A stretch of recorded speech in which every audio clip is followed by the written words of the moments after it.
Hello everybody and welcome to another episode of Box Office Talk. This is the show where I break down what happened at the box office, see if my predictions for the top 5 are correct, then make predictions for next week's top 5. So let's get right on into it. Last week I predicted that number 1 would be Hobbs and Shaw, number 2 would be The Lion King, number 3 would be Once Upon a Time in Hollywood, number 4 would be SpiderMan Far From Home, and number 5 would be Toy Story 4. And I got all 5 of my predictions right for this weekend. It wasn't that hard though because there was really only one new film getting released wide this weekend, but still this is quite an achievement after having a long streak of other times where I haven't gotten to 5 when I thought I would. So let's go over what happened in the overall top 10. Number 1 was, of course, Fast and Furious presents Hobbs and Shaw, making $60 million. And if you want to know where that is on the Fast and the Furious chart, it's not the highest opening weekend, obviously. Like, it wasn't able to make more than, say, the Fast 5 opening weekend and Fast 6, 7, and 8. It's definitely lower than those openings, but it did get higher than some of the earlier Fast and the Furious films. So it's not the lowest opening weekend, but it's also not the highest. It's right in the middle. However, domestically, it is $2 million away from outgrossing the entire domestic run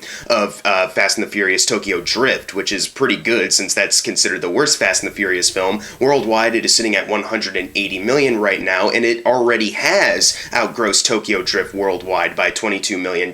So this is actually a pretty good start that they're able to worldwide already outgross the weakest installment of the Fast and the Furious film. So that's pretty good. This definitely will go on to make a ton of money domestically and also worldwide. So though it's not one of the higher openings for the Fast and the Furious films, it's still going to make a lot of money, obviously. Number 2, we have The Lion King making $38 million, adding to a domestic total of $430 million. Not only is this now Jon Favreau's highest grossing film domestically and worldwide, but it's domestically $74 million away from outgrossing the Beauty and the Beast remake, which we definitely will see happen, obviously. Worldwide, it is also sitting at $1.195 billion, and that's $68 million away from outgrossing the Beauty and the Beast remake. So soon enough, The Lion King is going to be the highest grossing Disney live-action remake, which is just great if you're a fan of this movie, if you're a guy who just wants remakes of maybe not so good animated films and remaking them to make them even better, then this is kind of disappointing because The Lion King obviously didn't really do that, but whatever, people are enjoying it and people are going out to see it. That's all that matters, right?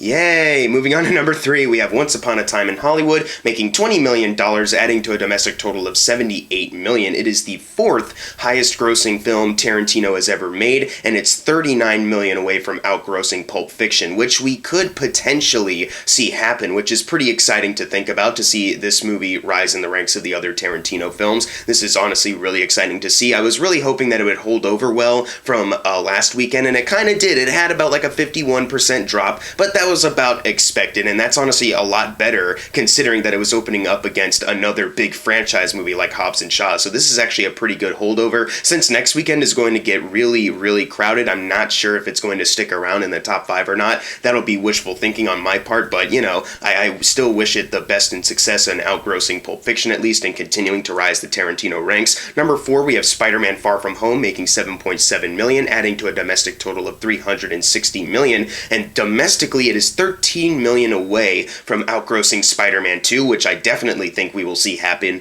But unfortunately, as far as outgrossing the first Spider-Man film to be considered the highest grossing Spider-Man film domestically, it still needs $43 million to do that. And since the domestic numbers are starting to drop off a little bit, I think the chances of that happening are really less likely now. But it's about to outgross Spider-Man 2, which is a really great achievement. It already is the highest grossing Spider-Man film worldwide, so that is still something to triumph as well. Number 5, we have Toy Story 4 making $7.1 million, adding to a domestic total of $410 million. Worldwide, it is sitting at $959 million. So worldwide, it still needs about $108 million to outgross Toy Story 3 and be considered the highest grossing Toy Story film there.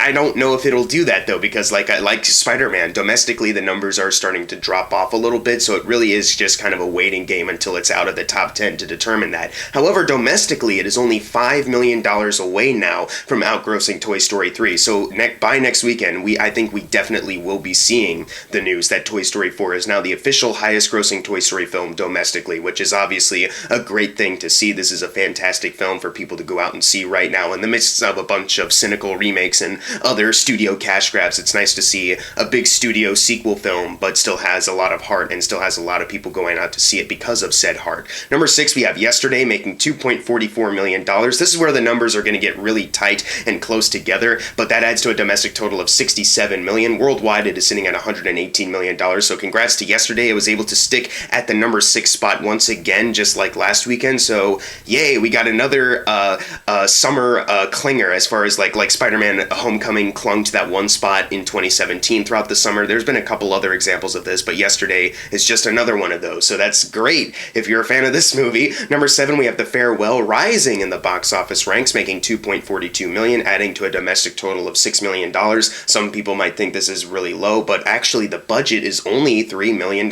So it actually just did double that budget, which is actually a pretty good sign. And I think more people might actually want to go out and see this film since it's going wider, expanding into more theaters, and it's got more people talking. So that's a really good sign. It's nowhere near any of my theaters as of right now, or the last time I've checked, but I really do want to see this film because of how much buzz it's been generated. So I think that's a good sign that this movie will do fairly well in maybe next weekend. If it's not in the top 10 at all, then that kind of sucks. Number 8, we have Crawl, making $2.1 million, adding to a domestic total of $36 million, and worldwide it is sitting at $53 million. So it got to $500 million worldwide, and over that, this is obviously really good for this film. And it's only $1 million away from quadrupling its $13.5 million budget, which is also a really great thing to see for this film. A simple horror thriller getting under people's skin and having enough people go out and see it and making it a small little success. This is obviously a really good thing. Number 9, we have Aladdin, making $2.01 million, adding to a domestic total of $350 million, and worldwide it is sitting at $1.025 billion. And this officially makes it a higher grossing film worldwide than Alice in Wonderland, just by a little bit, like by a couple 100,000. So this officially puts Aladdin in the top 3 highest earning Disney live action remakes films worldwide. This is obviously something that they're celebrating right now. The film that no one thought would actually make this much money is now in the top 3 of the highest grossing Disney live action remakes. Good on you, Disney. And finally, number 10, we have Annabelle Comes Home, making $875,000. Very low numbers, not even getting to $1 million, adding to a domestic total of $71 million, and worldwide it is sitting at $211 million. So it's about to leave the top 10. It didn't come close to outgrossing any of the other Conjuring films except for The Curse of La Llorona, but it still was able to double that $30 million budget, triple it, quadruple it, whatever. They did a good job. They made a good profit off of this thing, and the Conjuring series will probably live on for at least a couple more years unless they all start magically bombing left and right. Then I guess we won't see any more of that. But now it's time for the fun part, the predictions for next week's top 5. Now, next week is going to be a really crowded weekend, so this is going to be a little tricky, but I think I've got good predictions. Hopefully, number 1, I have Hobbs and Shaw. Number 2, Scary Stories to Tell in the Dark. Number 3, The Lion King. Number 4, Dora in the Lost City of Gold. And number 5, The Kitchen. But what are your predictions for next week's top 5? Leave them in the comments below, and if you got your predictions right for this week, you're going to get a shout out right now. Unless you didn't get it right, then I'm sorry. And as always, thank you guys for watching. Make sure to subscribe. I'm Jackson Fulcher. See you guys next time.